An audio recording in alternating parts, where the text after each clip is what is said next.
Yeah, the numbers on poverty are all depressing, and since all we do on the show is depress people, let's move No. on. Like right now, we started describing biryani till we've ended up with the problems of mobility of labor and workforce and students I know. from rural towns to cities. I know. So I had to do this Zoom yesterday, a nationwide one, and this was my background, and the restaurant was operating, and they're like, "What are you doing?" And I go, "When I say I can't do this at night, this is why I can't do this at." Way to prove your point and be slightly petty about it. Right. Well, the thing is the meeting went on for an hour and 40 minutes, and I didn't mind. I mean, I literally didn't mind, but I was here in this station as all the mayhem is going on. It's probably neat for other people to see, just not neat for me to see. Oh, yeah. And so my employees would come up and whisper to me, and I go, "You are right at the level of the mic, and you're whispering. Everyone can hear you." It was pretty fun. I won't lie. I did have some fun with it. Hey, I am doing a podcast with, are you familiar with Defensive Democracy? Have I ever talked to you about them? No, I've heard of them. Okay, so Defensive Democracy was started in basically to combat Moms for Liberty. Oh, All these cute name things that aren't cute. And so I joined their group about maybe a year ago at the Oklahoma State Department of Education meetings. They were there, and I was there. And if there's one thing I will tell you in politics, you need to have a coalition of people that are like-minded. And they are nonpartisan, and they literally, in Oklahoma, mostly ex-military. Oh, wow. That's really good, dude. Yeah. So organize, show up on time. When they say they're going to be there, they Actually are. Right. So usually, because of the way that I talk to people in power, I don't get to wear any of my gear and say that I'm with them, because they're like, "Hey, we're nonpartisan. We try to look for solutions, and sometimes you just got to go and slap somebody, But I'm doing the lady that started it. There were two ladies that started it, and she's from back east. I'm doing her podcast on Friday morning, and that should be pretty interesting. Yeah, I mean, I listened to a bunch of them to kind of get ready, like we would if we were doing a TV interview. Folks, what you do is you watch the interviewer, how they interview people, what kind of questions they ask, what are their follow-up questions, so you know what's going to happen and you're prepared. Yeah. Is that fair? Sean, in our case, I would probably I'd probably ask you some ridiculous questions so that you're even prepared for the curveball. Yeah, but that would, if so I'll give you an example. So Moms of Liberty were on 60 Minutes. And obviously had no coaching before they went on the most difficult news show in American history. Yeah. And they just got eaten alive. Yeah, it was awesome. I mean, I'm sorry, it was terrible. See, that's the funny part, right, Sean? If people are listening, they probably do not know that a lot of the guests forget to prepare. They're so excited about getting on TV that they have no clue what the hell to read about. And they're also, and rightfully so, nervous. Yeah. Because my deal is, if I'm going on 60 Minutes, they have something on you, or you wouldn't be on the show. Yeah, they're not going to fill 60 minutes if you have fuck all to say. Right. So there used to be this business quote. What's the worst thing you could hear this morning? And somebody said, and Maury Schaefer was an interviewer for 60 Minutes. Maury Schaefer and the 60 Minutes crew are waiting for you in the lobby. And that was literally the worst thing on earth you could hear. But so I try to be somewhat prepared. And on this one, it's weird. So there's an app called Schedule-ly or something like that. And you go on and pick your schedule, and then they ask you a few questions. Well, hers wouldn't send back into her. Okay. And I filled out a couple of these before, so I believe I may know how to do it. But I also, me and technology, we're on a frenemy basis. So for life at this point, I've given up. So this deal last night, they were going into breakout rooms, and I had to type in, "I have no idea how to do this." And a friend of mine that's a teacher goes, "I know, I've already moved you into a room." You know what I bring to the table? Old age and senility. Old age and senility. Way to chuck that in the mix of any conversation, Sean. I just thought we'd throw that in there. Hey, so what do you got going over there, man? I ate some great truck stop Indian food. We'll have to talk about that before we get out of here today. Oh, hell yeah. Why don't we start with that for the sole reason that I just got off like a 16, 18-hour day. Ooh. When I say got off, it means I had to just sit quietly and read through a bunch of shit that was due this morning. Did that just remind you of why you didn't go to law school? Because that would be every day. Mm-hmm. Oh, yeah. Every day. Yeah. I don't know how they do it because I do not. I'm an excellent public speaker. That's my downfall because then everybody thinks that I've done all the preparation and read everything. I think over the years, all the weird jobs I've held, right? I'm pretty sure I've read most of the corporate law books that were ever published in America, not because I had to know. The problem is I had to find out what the hell somebody else was up to. Right. Yeah. I can you imagine doing it for a job every day though? Mm-mm. I just can't do it. And I understand with yours, you got to figure out how everybody thinks before you put their stuff together. So what Deepak does for a job is somebody like me comes to him and goes, "Hey, I have an idea." And then he has to figure out how to engineer, manufacture, and produce that item and then sell it to the public. Mm-hmm. I think that's pretty accurate. That is the gist of it. I'm just going to use that as my company description from now on.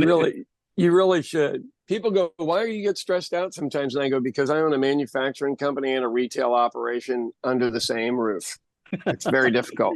That is actually true, right? This is pretty much a manufacturing line in the back that you're standing in front of. Right. And then I have the delivery service, the servers that get it to the retail operation. Yeah. And then throw drugs and alcohol in the mix. Oh boy. All right. So yesterday I'm all over Southeast Oklahoma, which doesn't mean anything to anybody that's not from here, but it's a mini mountainous region. It's beautiful.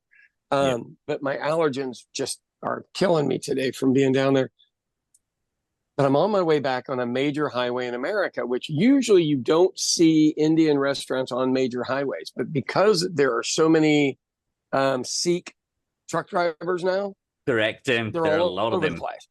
And they're delicious. So the more it looks like you might get food poisoning is the more you want to eat there, because that means that they're just brand new. They just showed up to America. They rented some weird location in the middle of a rural area where I'm sure nobody speaks to them or anything else. Yeah. So let me see if I got this lady's card, because I actually grabbed her card. So when Rachel was testing some of the food I brought back, because I really did enjoy it, Rachel goes, "Oh, they're from the mountainous region." And I go, "India is very large. Would that be more than one mountain, or is there?" I'm assuming so.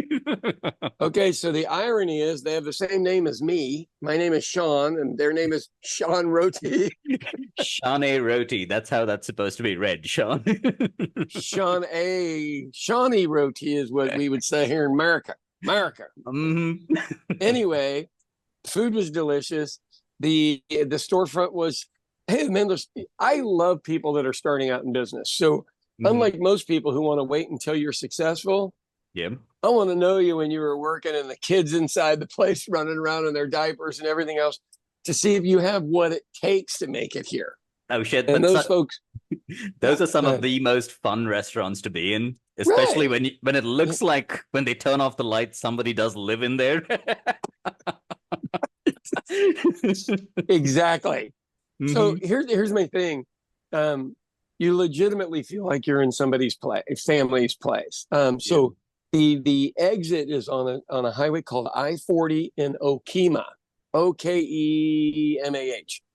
It's a different area. Let's just leave it at that. Every time I've ever pulled into this Love's station there, and the Love's family is corporate headquarters are in the village where I'm vice mayor. So I was stopping their grocery store or their convenience stores. There's always some weird place to eat around there. And there was a barbecue place that was great that seems to still be open. And these would be my latest find, for lack of a better word, because I didn't find them. They were already there. I walk in and And I'm like, oh, this is going to be fun. And they sell like Hunt Brothers pizza, which is terrible pizza. I really wish that if I knew Indians that were open, stuff like that, immediately I would go make your own pizza with your own stuff on it. Yeah. Yeah, you do need to make your tomato sauce is as good as any tomato sauce in America. It can be different, but you do have to have pepperoni. I mean, that's the one thing that that's the one caveat you'd have to have is pepperoni. Yeah. But they always buy this convenience store pizza because in the rural areas, that's all anybody really knows. And it's terrible. But usually the fried chicken's pretty good, but your guys' is so much better. There's no reason to buy some blend from somebody. And so it was like a weird little Indian market with a few things. And then the wife was a doll. Their little baby was in her chair, kind of half asleep, half awake. And the husband and some other guy was cooking. The wife's English was perfect. Nobody else's was, but the food was delightful and it was different though. So so I got chicken biryani, and it was for one, absolutely delicious is what I would start with, but a little different from anything I've ever eaten with you at any of the many, many, many places we've gone to. Yeah, you But sent me nice. a picture of it. It looks really different from, it looks like one of the biryanis we have here, but not there. Well, their rice was a little heavier. So instead of just using basmati and everything's real light and you toss it in a sauce with your other stuff, this looks like all that was cooked in with the rice originally, like if you were at mom's house, who's not making it twice for you. Can Mom's I tell making you, it once. that was the biryani I used to make, like for the people who used to come home and visit. Right. I would make it all in one pot and tell them just eat it. I'm not a restaurant. I'm not going to be layering this shit for you. Yeah, I'm not here to do any of that. Well, you remember, so I wanted to make my own biryani. For those of you who don't know what it is, it's an absolutely delicious basmati rice dish, and it's got probably 20 different types of spices. I mean, it's not overspiced. It is spicy, but it can be hot or not hot. Absolutely delicious, and a little bit of chicken in there, and cilantro, and some either red onion. I think it's red onions, normal. And but anyway, so that was great, and and I got chicken tikka masala to bring back because I thought my son was coming up to eat. And it was different. Like the spice blend on that was different than I was used to. And man, I absolutely loved it. Wow, that's nice. Yeah, I know. What a great surprise out of, I had a weird day. So I'm dropping off checks all over the place have we ever talked about this? We did, but you should continue for the sole reason that it'll continue into the previous episode where we mentioned the the couple of schools you dropped off the. Yeah, so we had 7. I did 4 more yesterday. So we've distributed about $25,000. And for those of you who think everybody in America is rich, we are paying off school lunch debt. So what that means is even if you had free lunch at your school, which a lot of them have, and you're a growing boy and you need like some extra toast or some extra whatever, pasta or anything else, they charge you for that. And if you don't have any money, it literally just goes on like a credit card and just keeps going. Not just for this year, but for last year, the year before. It's really weird how this is even legal. But in America, some of these schools, if you're a senior in that school, and look, most people still by senior year in high school, you could have your own job and solve some of your own poverty issues if you knew how. But if you're in the middle of nowhere, you can't because there's no job to have. Yeah, middle of nowhere, there is no bootstrap to pull yourself up by because there is no job in that town. There's no boots, much less bootstrap. And no one else gives you anything because they all think you can do the bootstrap thing. It's a terrible quandary. So those kids need their transcripts or the paperwork from high school to go to college. They hold the transcripts until you can pay the money on the lunch. Shitting me. That you may have done 2 years ago. Yeah. So the goal is to pay off as many seniors in high school's lunch debt so it doesn't keep them from going to college. Now, doesn't this sound so simple? There must be a remedy somewhere. Yeah, almost too simple. There's no remedy.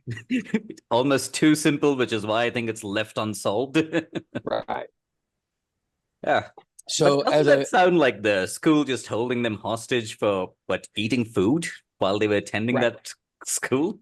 While it was mandatory that you attend the school. Yeah. That's the question. So, if you put me in jail, you have to feed me and give me medical. I mean, welcome to America. And if you're making me go to school, kind of under the same premise. Now, I would argue whether the food's any good or not. It's a whole different argument.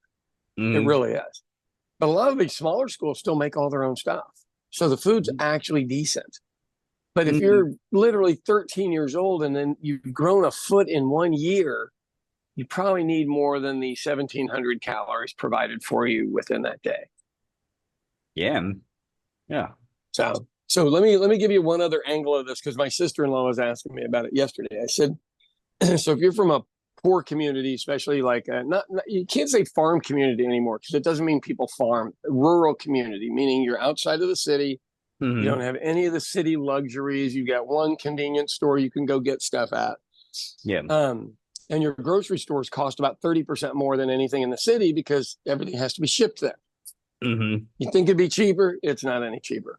If you're a girl and you're on free lunch, or if you own lunch debt, you can't get a lunch until you pay it off. So they give you like a cheese sandwich, which targets you if you're a girl in a rural area.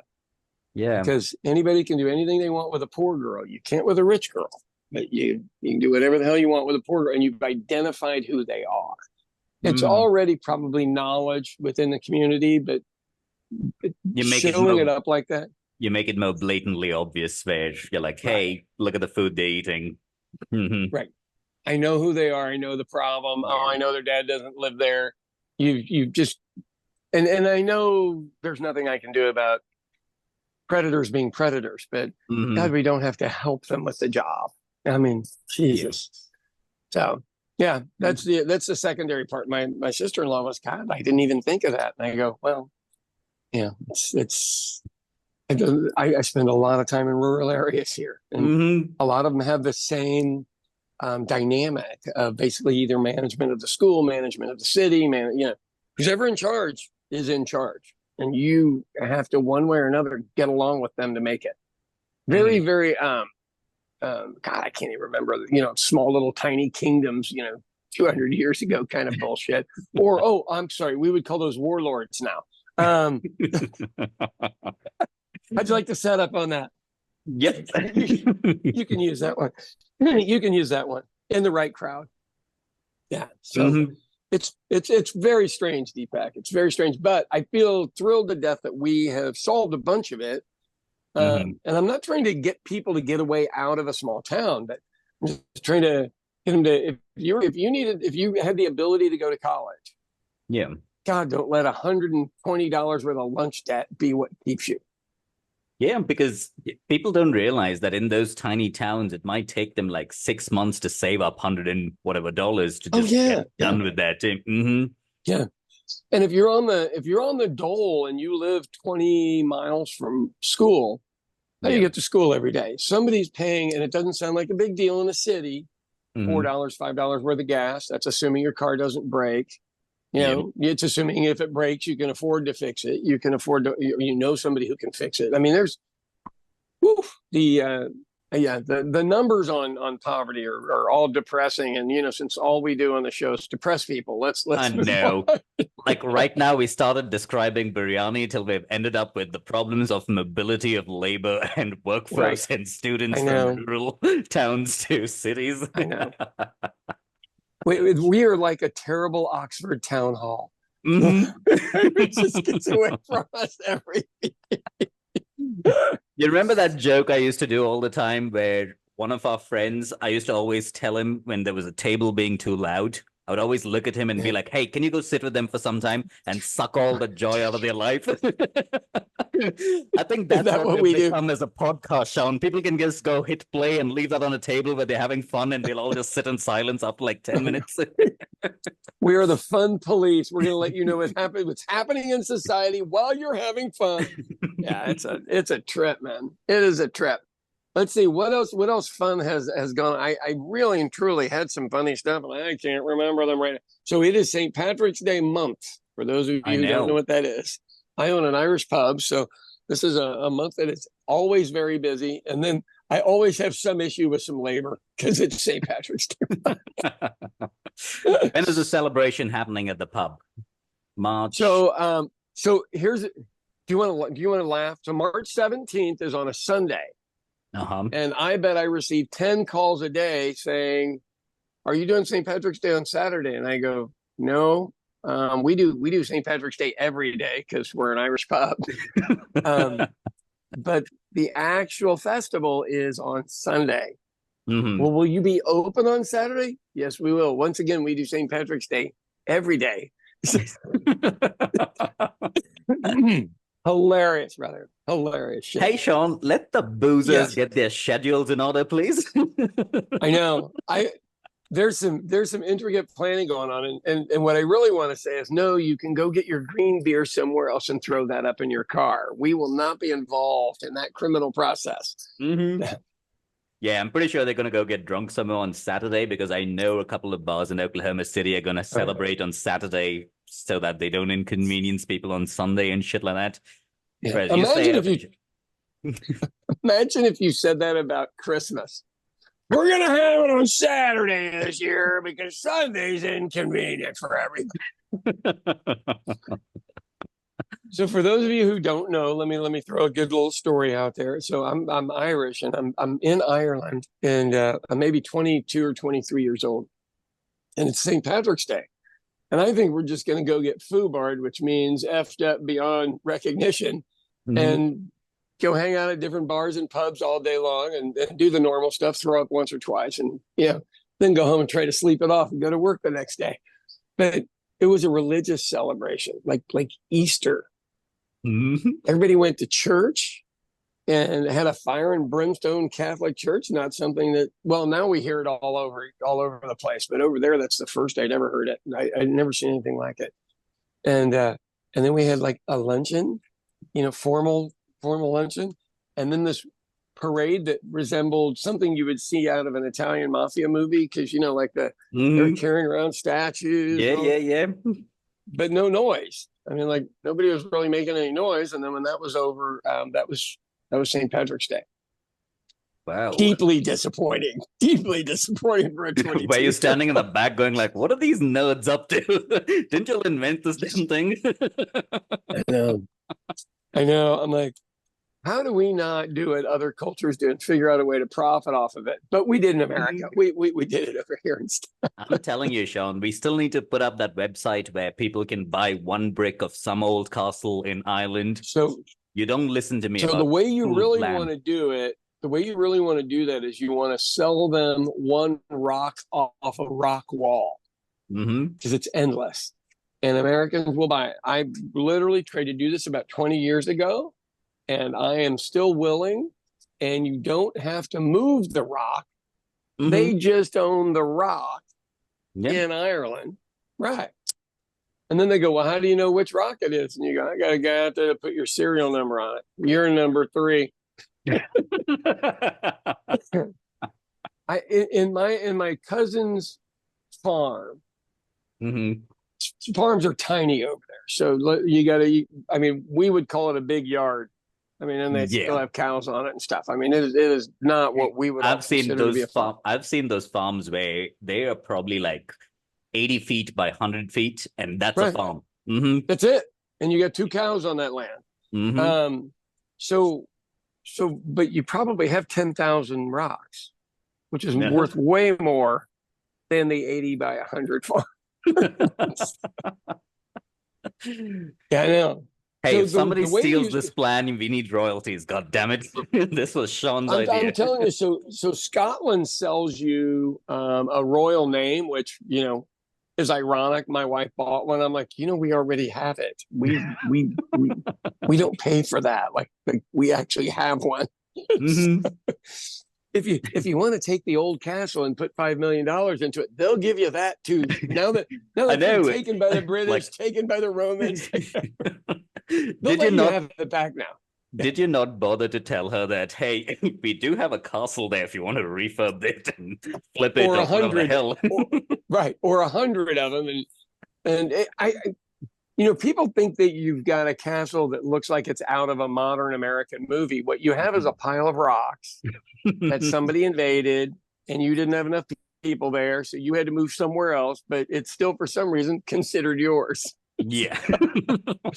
That's the Cummins problem over there, that big pile of rocks, and they won't do shite with it. I hope they come back and pay property tax on that. You know, that's all anybody wants. They should just Mhm. bring over American tourists with the right last name and just pay for them to come over and go. Think of the luxury of having your own cold, windy castle that doesn't have a foundation. They just put rocks on top of each other. Mhm. You better hope that there was something built underneath this. I know. God, can you imagine? So it is. Kyle, for those of you who don't know, my youngest son was the only one interested in doing something like that. And I was like, well, they'll give it to you today if you want to go down and talk to the town council, but they're going to want some guarantees of the amount of money you're putting in. Mhm. But they'll give you back your land they took. See, that's the funny part about it, right? Most people don't even think about the labor that you need to summon in some rural part of some of non like island to Right. figure out who's going to rebuild this damn thing, do the plumbing, do the heating. Yeah. And there's no local talent because they haven't done it for 500 years, or in our case, 800 years. And so and they're not going to let you just build a house on it. Like, they want you to refurbish it so they have a free museum. Yeah. You know, There's that old joke, right, where all the old builders in the UK were originally Irish. And then slowly the Irish started getting educated, and a lot of IT and software companies came up. And the Polish people came in and took those building jobs. And during the downturn, there was this joke how all the software engineers were like going and trying to get construction jobs when they got laid off, and how they would look up how to build a wall. And the guy would be like, oh shit, how do I translate this from Polish? It's all changed to Polish. Oh, wow. Okay, that's priceless. So you're talking about the American economy, just giving me the smaller version somewhere else. Yep. So all you hear about here politically is the border crisis. Like, man, there are economists back to the 1940s talking about how the best thing you can have is illegal aliens working, because they don't sponge off of the economy. They only come, do work, get money, and go home. And it works for them back there, and it works for people up here. And for some reason or another, that is the biggest thing people worry about. And you go, well, I mean, when you go somewhere, do you look to see who's working there? When your roof is off your house and you need it re-roofed, does it matter to you then? Hey, I did read this because I did read this article recently where there was like a large population of undocumented people trying to get into America, and they were all from northern India. Right.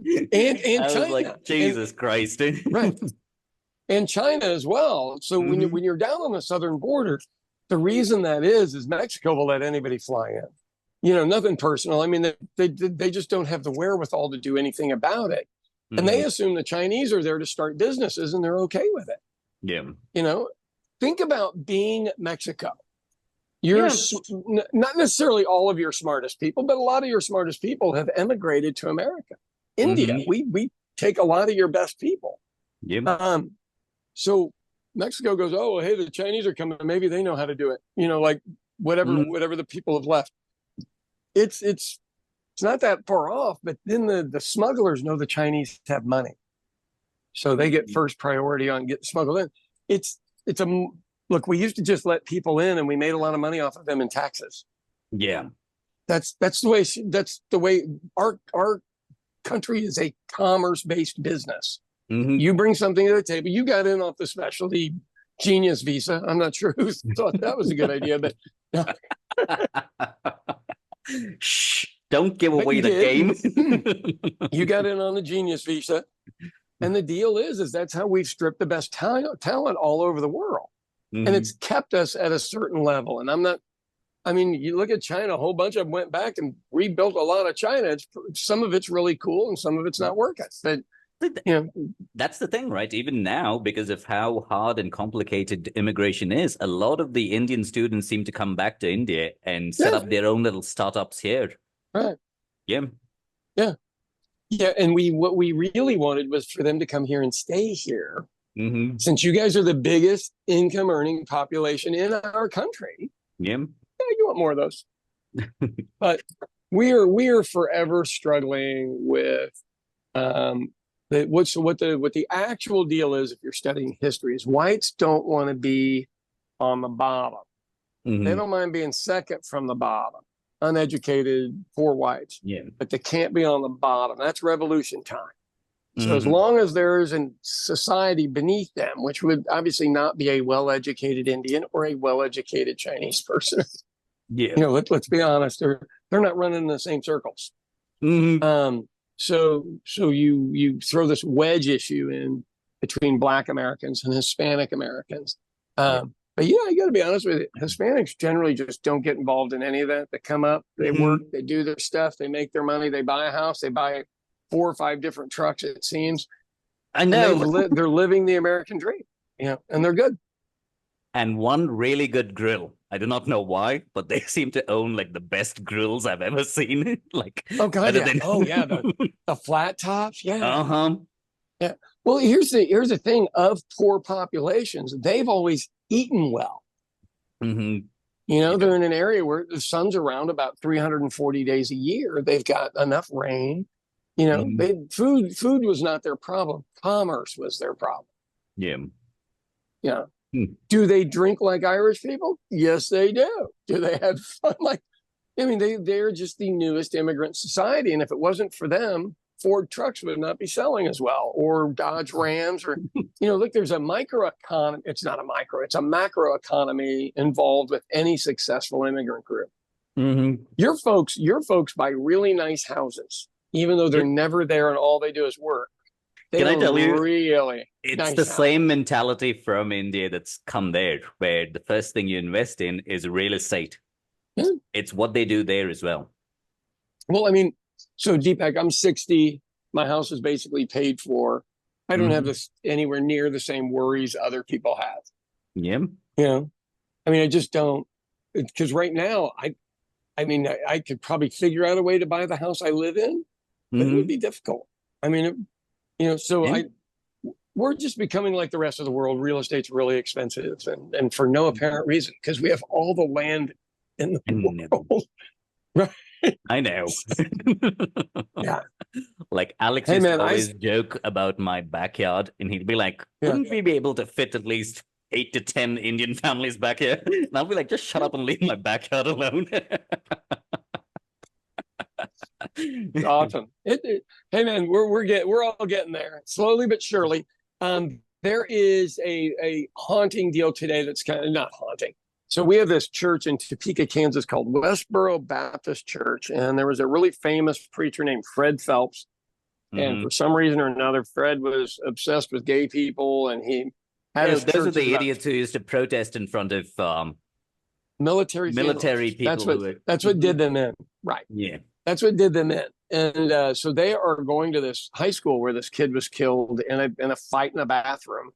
I don't know what you're protesting. Maybe we should protest, hey, that kid should have been able to go to another bathroom. Mm-hmm. Yeah. And then wouldn't have gotten jumped by the 3 girls. But so they're going to be in Owasso, Oklahoma, which is right outside of Tulsa.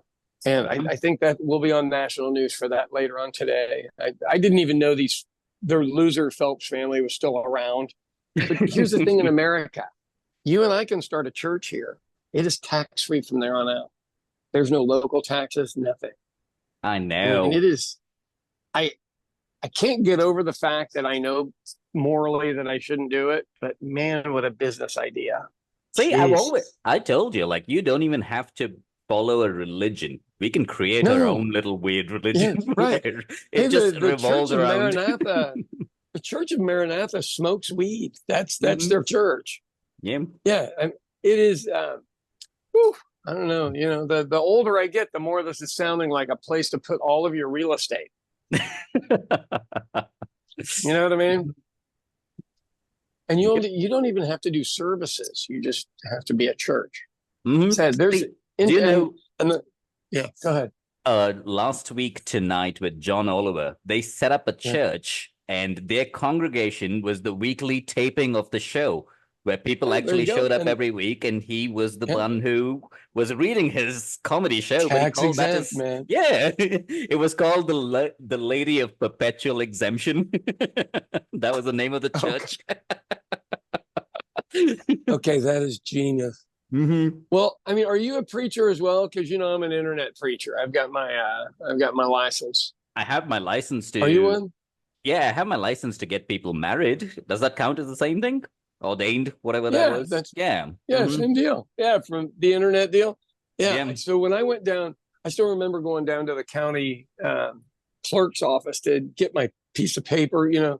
and they were all looking at me like, "What's he doing here?"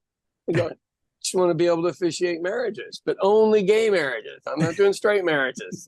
I refuse to do those. You can't make me do straight marriage. Yeah, drop it in the comments in case anyone wants Sean to show up. I can be there, but it'll be a while.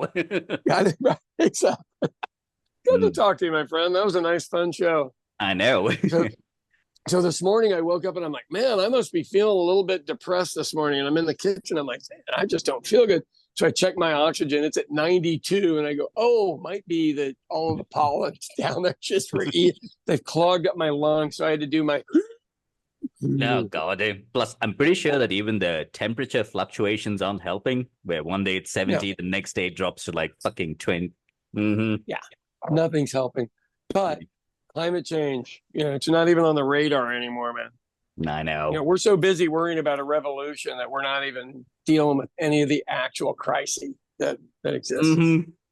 Oh, well, on that depressing note, take us out, my friend. Well, that was episode 68 of the Villagers podcast with, you want to say? What do you want me to say? 68! 68!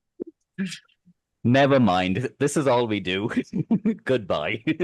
See you, everybody. Thanks, D-Bag.